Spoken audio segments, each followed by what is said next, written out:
하나님 감사합니다. 오늘도 하나님께서 주신 놀라운 은혜 사모하며 주님 앞에 나왔사오니 오늘 믿음의 발걸음이 헛되지 않도록 성령님 우리의 생각과 마음을 주장하셔서 우리가 하나님이 주신 은혜로 풍성해지고 세상을 넉넉히 이기느니라 고백할 수 있는 믿음의 백성들이 되게 하옵소서. 사랑 많으신 우리 구주 예수 그리스도의 이름으로 기도드리옵나이다. 아멘. 신혼부부들이 잘 가는 하와이에 가면 유명한 해양 동물원이 있습니다. 세계 각지에서 모아온 맹수들을 한 2시간 정도 걸으면서 볼 수 있는 그런 규모가 꽤 큰 동물원이지요. 근데 마지막 이제 출구로 가기 전에 이런 입구가 나옵니다. The greatest animal in the world. 세상에서 가장 위대한 동물이 있다. 여기에는 사람들이 기대하잖아. 세상에서 가장 위대한 동물이 도대체 뭐야? 그래가지고 그 입구를 싹 들어가면 그러면 뭐예요? 동물 찾는 거야. 이제 어디에 동물 있지? 그런데 거기에 큰 거울이 있어요. 앞만 쳐다봐도 거울밖에 없어. 그리고 제일 끝에 이렇게 써 있습니다. 세상에서 가장 위대한 동물은 바로 당신입니다. 이 주는 메시지가 뭐냐면 인간이 세상에서 가장 위대한 동물이다. 당신은 그러니 자부심을 가져라. 수많은 동물 2시간 동안 쳐다봤지? 근데 네가 정말 더 위대한 동물이야. 정말 그럴까요? 생물학적으로 보면 그렇지 않습니다. 사실 인간이 태어나면 이제 걷게 되지요. 인간은 똥 싸고 오줌 싸고 밥 먹고 하는 거 면하려면 몇 년이 걸려요. 그리고 최소한 아기를 갓난 부모들은 첫 애를 볼 때 막 애가 걸으면 막 박수 치면서 야 애가 걸었다 그러는데, 그래서 이제 엄마끼리 모이면 자랑합니다. 야 우리 애는 8개월인데 벌써 걸었어.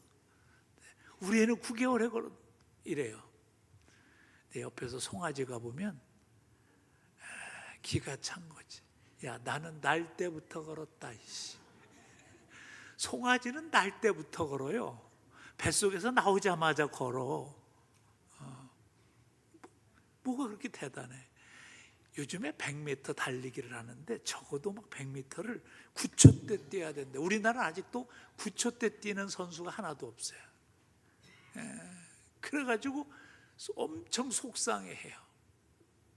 근데 여러분 연락에 뛰어서 9초 때 뛰면 뭐하냐고. 동물들 갖다 놓고 달리기 시키면 인간이 꼴찌야. 인간에게 최고의 빨리 우사인 볼트 같은 친구 갖다 놔도 꼴찌라니까. 꼴찌. 생물학적으로 보면 인간은 위대한 게 별로 없어. 아무것도 없어. 그런데 인간이 위대할 수 있는 이유가 뭘까요? 그거는 인간은 미래를 향하여 도전할 수 있다는, 새로운 것을 발견하고 새로운 것을 만들고 새로운 것을 창조하는 그런 능력이 인간에게 있기 때문에 인간이 지금까지 발전해 온 거죠. 그게 인간만이 가지고 있는 하나님 주신 거룩한 축복이죠. 그래서 인간은 위대한 동물이 될 수 있는 거예요. 신체적으로는 별 수 없지만. 오늘 그래서 도전 6번째 이야기를 하려고 합니다. 위기 극복에 라는 이야기를 하려고 해요. 위기라는 건 뭐냐면 위험과 기회라는 두 단어의 결합입니다. 그래서 위기는 위험한 것만이 있는 것이 아니라 위기를 잘 극복하면 또 다른 기회가 있다. 여러분 경제적인 위기, 요즘에 이상한 세계에서 참 이상한 대통령인 트럼프라는 친구가 또 이제 일을 일으켰어요. 그래가지고 요즘에 뭐 물가가 요동이고 갑자기 요 주유소에 기름값이 막 뛰고 있어요. 요새 차 타고 다니는 사람이 좀 힘들어요. 아니, 자기들이 지금 파는 기름은 한 3개월, 4개월, 아니 어떻게 보면 8개월 전에 들어온 기름인데 그걸 막 올려서 받는.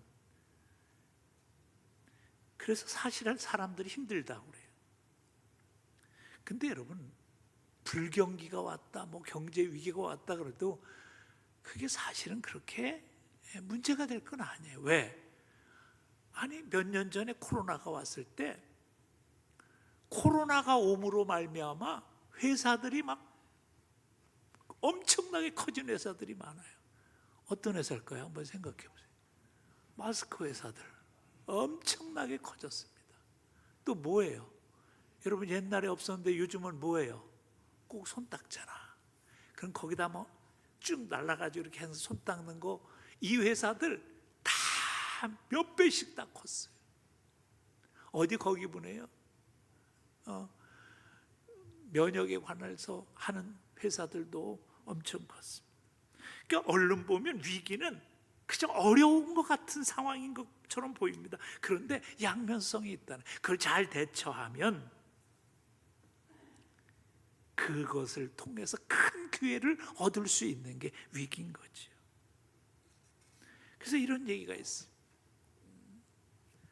바다에 가면 파도가 칩니다. 그럼 하필이면 내가 바다 왔을 때 뭐 이렇게 파도가 많이 쳐. 그리고 바닷물에도 들어가지 못하고 구경하면서 투덜거려요. 그런데 그 파도가 오기만 기다리는 인간들이 있어요. 뭔가 들은 인간들. 뭐예요? 서핑하는 인간들은요, 날씨 좋은 날은 별로 안 좋아해. 아유, 뭐 이거 할 일도 없다. 그 인간들은 언제만 좋아해? 파도가 치고 막 그런 그때만 그냥 뛰어들어가고 싶어가지고 날린 거예요. 이게 똑같은 파도도 생각에 따라 다른 거예요. 그러니까 우리 앞에 아무리 큰 장애물이 있더라도 그 장애물이 걸림돌이 아니라 디딤돌이 될 수도 있고 걸림돌이 될 수도 있다는 거죠. 그래서 문제는 우리가 위기를 잘 돌파하고 극복할 수 있는 능력을 가지는 것, 이게 인생에서 중요한 거죠. 오늘 본문의 배경은 출애굽의 이야기입니다. 이스라엘 백성들이 애굽에서 430년 동안 노예로 있다가 하나님께서 그 백성들의 아픔의 한을 들으시고 모세라는 지도자를 보내요. 그들 애굽에서 인도해 내셨습니다. 그래서 그들이 숫곳을 출발해서 에담에 도착해 가지고 장막을 쳤을 때 하나님께서 그 백성을 인도하시겠다고 구름 기둥과 불 기둥을 통해서 그들을 안내하기 시작합니다. 그래서 계속 그 인도를 받아서 나아갔는데 이게 웬일? 아니, 앞에 홍해 바다가 있는 거야. 도대체 하나님이 어디로 가라고 하시는 거야? 그럼 거기다가 천막을 치고 이제 하나님의 인도하심을 기다리는데 이게 웬일이에요? 바로가 가라고 하더니 10가지 재앙을 받고 마음이 변해가지고 이스라엘 백성을 쫓아옵니다. 난리가 난 거예요. 이제 인생의 위기가 온 거지요. 앞에는 홍해요, 뒤에서는 애굽의 군대가 쫓아오는데 이게 얼마나 기가 막힌 일이에요. 근데 여기서 우리가 한 가지 주목해야 될 말씀이 있어요. 14장 4절에 보면 이렇게 돼 있어요. 내가 바로의 마음을 완악하게 한즉 바로가 그들의 뒤를 따르리니. 아니, 이게 무슨 소리야? 지금 바로가 뒤에서 막 쫓아와서 홍해바다 앞에 있는 이스라엘 백성을 위협하는 이유가, 아니, 하나님이 하셨대네. 내가 바로의 마음을 완악하게 하여. 이게 도대체, 출애굽기 기자는 이 문제를 이렇게 해석하기 시작합니다.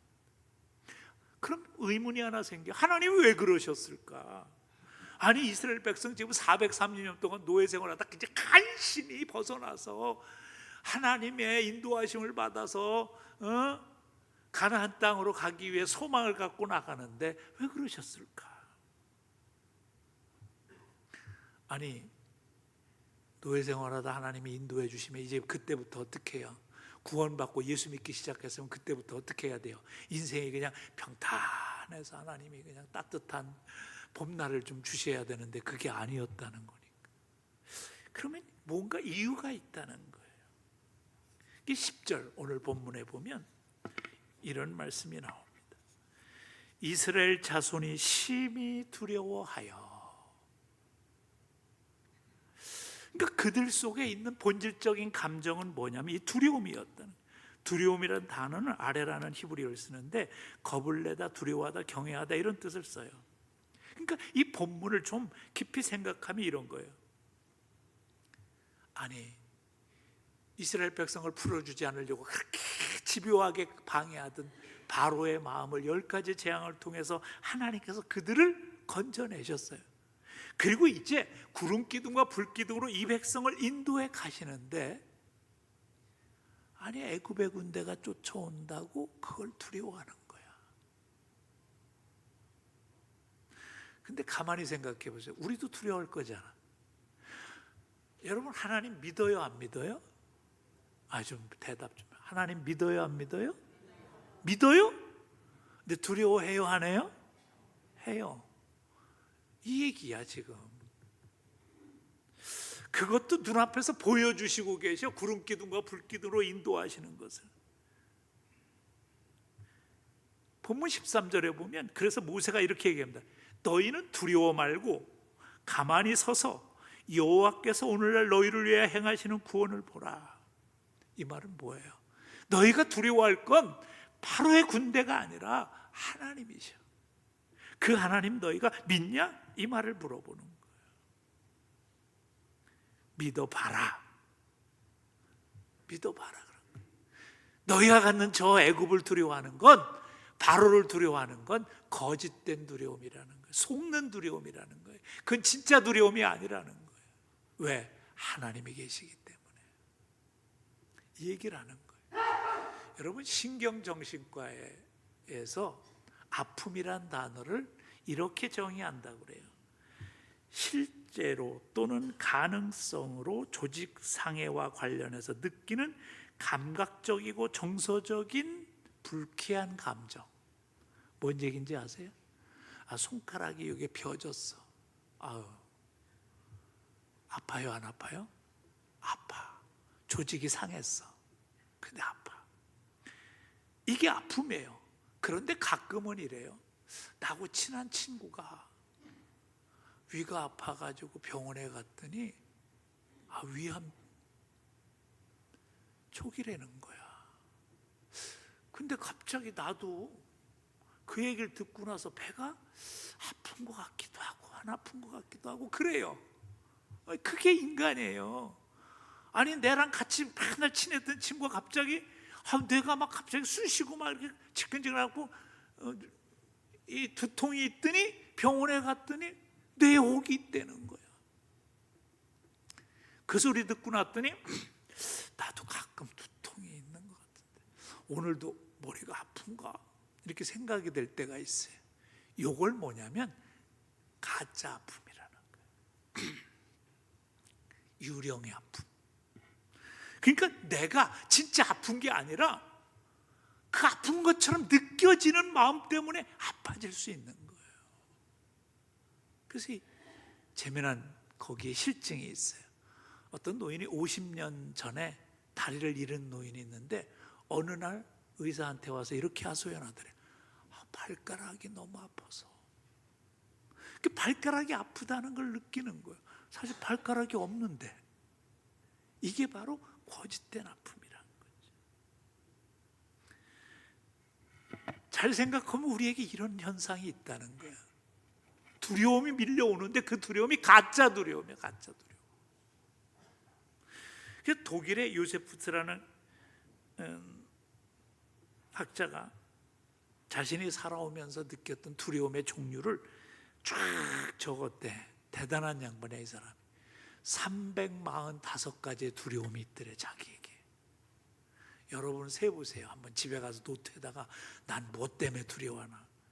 그랬더니 보니까 뭐 별 두려움이다. 다른 사람들에게 웃음거리가 될까 봐 두려워했던 것, 아이가 학교 갔다가 돌아올 때 교통사고 당하지 않을까 해서 두려웠던 것, 갑자기 자기가 길을 나서는데 그릇이 뚝 떨어져서 깨져가지고 아이고 이거 나가가지고 나 뭐 사고 당하는 거 아닌가 두려웠던 것, 이렇게 적어보니까 345개의 두려움이 있더라고요.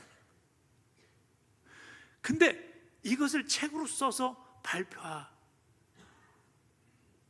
보니까 너무 부끄럽더래. 아니, 이 중에 대부분은 뭐냐면 두려워하지 않아도 될 일을 두려워했던 거예요. 이런 걸 뭐냐면 어리석은 두려움, 유령 같은 두려움. 근데 우리가 하나님을 믿으면서 우리에게 일어나지도 않은 많은 일들에 대해서 두려워할 수 있는 거예요. 미래를 생각하면 두려워요. 근데 이게 얼마나 어리석고 미련한 것인가를 우리가 알면서도 잘 안 돼요. 왜? 연약하기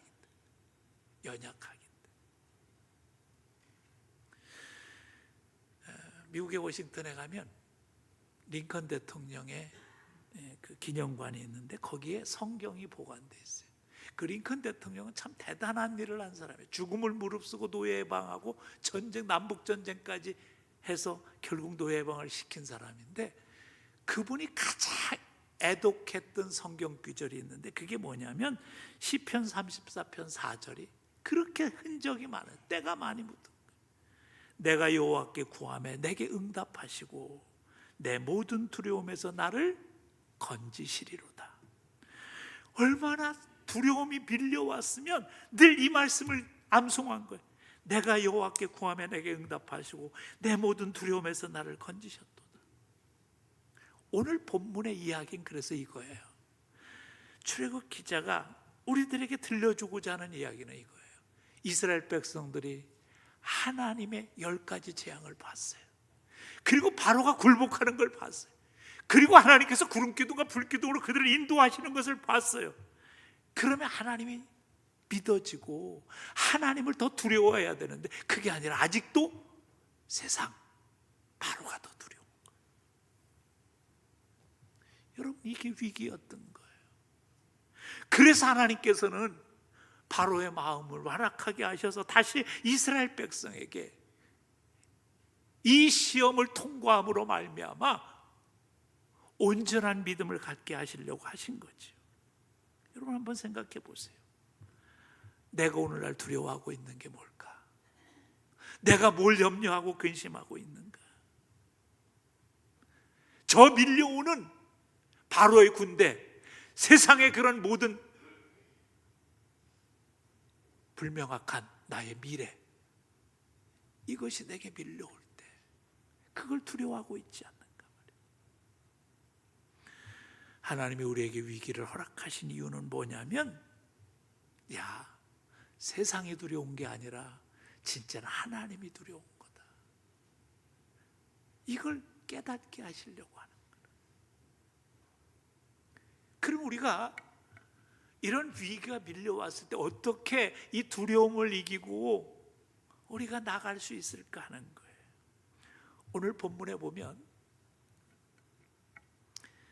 모세는 백성들과 함께 이 위기를 타개하는 방법을 하나님께 묻고 그 물음에 답해서 해나갑니다. 13절에 보면 이스라엘 백성에게 그 울부짖고 모세를 향해서 항의하고 우리 차라리 애굽에서 죽는 게 낫다고 소리쳤던 그들을 향해서 뭐라고 하냐면 가만히 서서 그래요. 가만히 서서. 그리고 14절에 가서 보면 뭐라고 하냐면 가만히 있을지로다. 가만히 있을지니라. 가만히 있을지니라. 히브리어 원문에 보면 잠잠하라 그 얘기. 근데 왜 이런 얘기를 모세가 했어야 될까? 11절과 12절에 보면 이 백성들이 뭐라고 모세에게 외치냐면 애굽에 매장지가 없으므로 당신이 우리를 이끌어내어 광야에서 죽게 하냐? 리빙 바이블 보면 그래요. 어찌하여 당신은 우리를 애굽에서 이끌어내 여기서 죽게 하느냐 말이에요. 우리가 애굽에서 말하지 않았냐? 우리를 내버려 두라. 우리 그냥 애굽 사람 섬기고 살 것이니까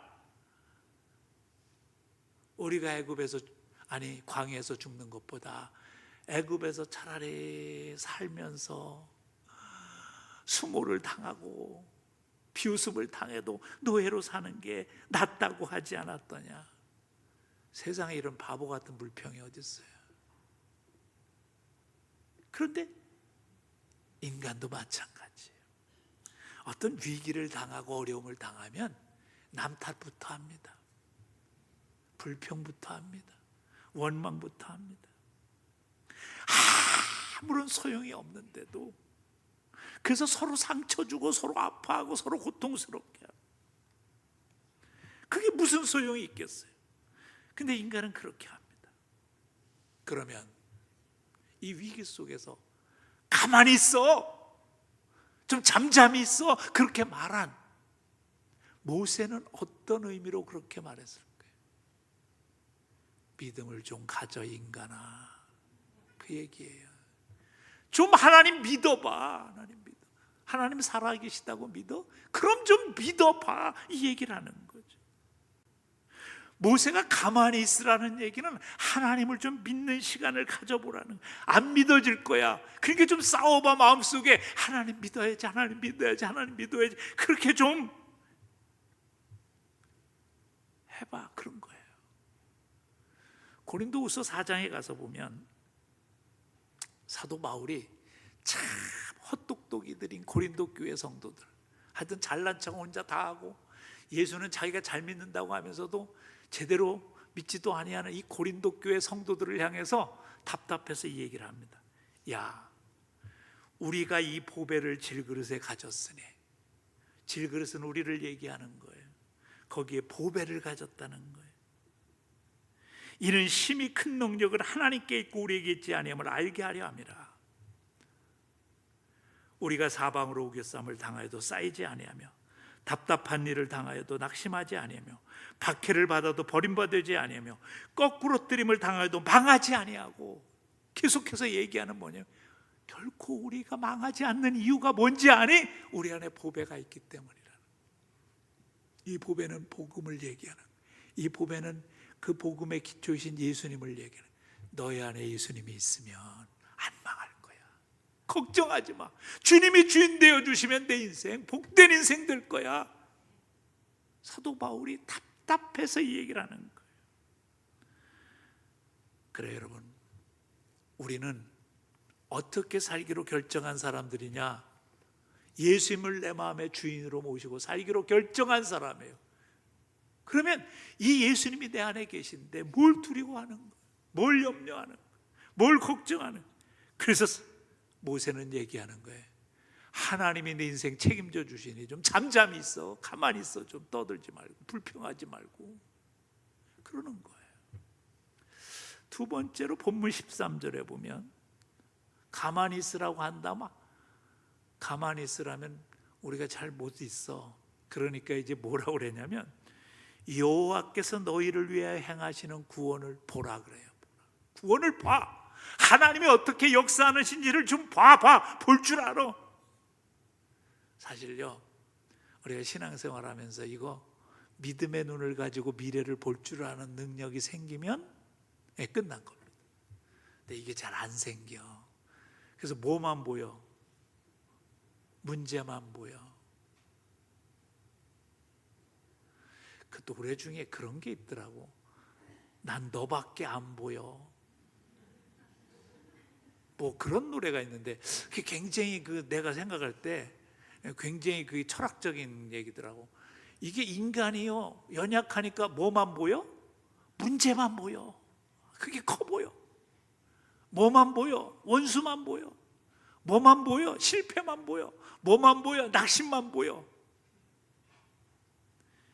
여러분, 이게 중요한. 그래서 오늘 뭐라고 그러냐면 모세는 야, 믿음을 가지고 좀 세상을 볼 줄 아는 눈이 열려, 그 얘기예요.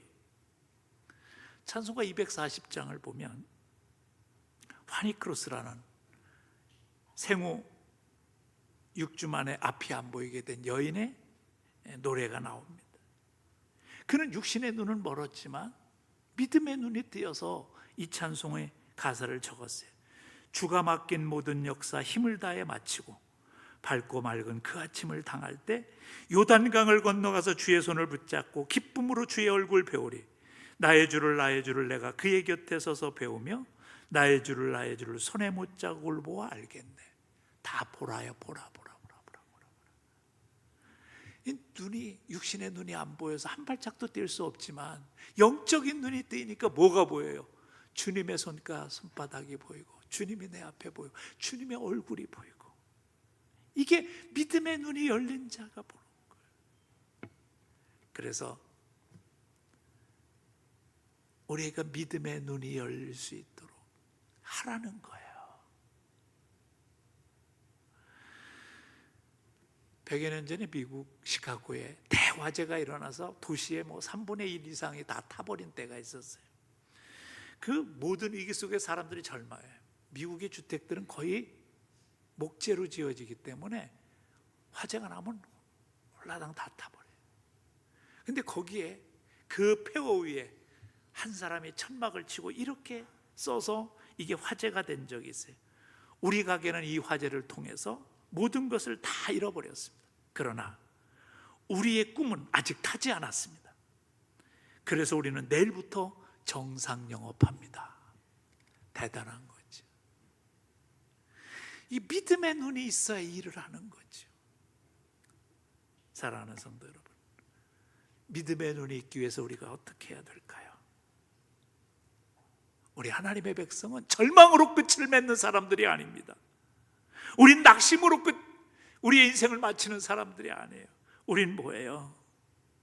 절망 앞에 기도로 이겨나가는 거예요. 절망 앞에 예수 그리스도를 발견하는 거예요. 절망 앞에 하나님이 우리에게 주신 비전을 찾아나가는 거예요. 오늘 모세는 하나님께 부르짖어 간구하면서 뭐예요? 이스라엘 백성의 미래를 봅니다. 16절에 가서 이런 말씀이 나와요. 지팡이를 들고 손을 바다 위로 내밀어 그것이 갈라지게 하라. 이스라엘 자손이 바다 가운데서 마른 땅으로 행하리라. 뭐가 들린 거예요? 하나님께서 미래에 하실 일이 그에게 들린 거예요. 미래를 볼 수 있는 눈이 생긴 거예요. 뭐야? 하나님께서 그에게 감동시키셔서 그가 부르짖어 간구했더니 원망하는 이스라엘 백성들은 미래를 볼 수 없었지만 모세 눈앞에 보이게 해주시다. 그래요. 우리 하나님의 백성들은 위기 앞에서 하나님을 볼 줄 아는 눈이 열리기 위해 부르짖어 간구할 줄 아는 믿음이 있어야 되는 거예요. 내가 여호와께 간구하며 내게 응답하시고 내 모든 두려움에서 나를 건지셨도다. 이 고백이 나의 고백이 되어야 돼. 가만히 생각해 보세요. 우리가 할 수 있는 일이 뭐가 있을까?